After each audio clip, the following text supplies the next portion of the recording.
102 ଜଣଙ୍କୁ ଜଙ୍ଗଲ ଅଧିକାର ଶିରୋନାମା ବଣ୍ଟନ। ଠାକୁରମୁଣ୍ଡା ବ୍ଲକ ଅନ୍ତର୍ଗତ ରାଜୀବ ଗାନ୍ଧୀ ସେବା କେନ୍ଦ୍ରରେ ଠାକୁରମୁଣ୍ଡା ତହସିଲଦାର ସମିତ କୁମାର କରଙ୍କ ସଭାପତିତ୍ୱରେ ରାଜ୍ୟ ସରକାରଙ୍କ ମୋ ଜଙ୍ଗଲ ଜମି ଯୋଜନା କାର୍ଯ୍ୟକ୍ରମର ଶୁଭାରମ୍ଭ ହୋଇଯାଇଛି। ଏଥିରେ ମୁଖ୍ୟ ଅତିଥି ଭାବରେ କରଞ୍ଜିଆର ବିଧାୟକ ପଦ୍ମଚରଣ ହାଇବ୍ରୁ ଯୋଗ ଦେଇଥିଲେ।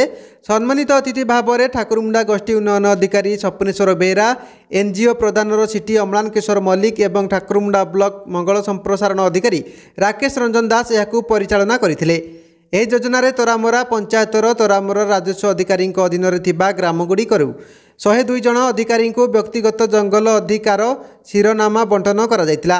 ଏହି କାର୍ଯ୍ୟକ୍ରମକୁ ସଫଳ କରିବା ପାଇଁ ଠାକୁରମୁଣ୍ଡା ତହସିଲଦାର ଏଫଆରସିଏଲର ସଂଯୋଜକ ସଞ୍ଜୀବ କୁମାର ଦାସ, ଏମଆରଏସ୍ ସହଯୋଗୀ ଆକାଶ କୁମାର ବେହେରା, ଦିଗଧର ରାଜସ୍ୱ ନିରୀକ୍ଷକ ବଳଭଦ୍ର ଦାସ ଏବଂ ସ୍ୱେଚ୍ଛାସେବୀ ସଂଗଠନ ପ୍ରଦାନର ଜୀବିକା ସଂଯୋଜକ ପ୍ରଫୁଲ୍ଲ କୁମାର ମହାନ୍ତ, ମାର୍କେଣ୍ଡେୟ ମହାପାତ୍ର, ପ୍ରଭାତୀ ନାୟକ ଓ ମହେନ୍ଦ୍ର ବେହେରା ପ୍ରମୁଖ ସହଯୋଗ କରିଥିଲେ। ଠାକୁରମୁଣ୍ଡାରୁ ଲକ୍ଷ୍ମୀନାରାୟଣ ରାଉତରାୟଙ୍କ report, Odisha news TV live.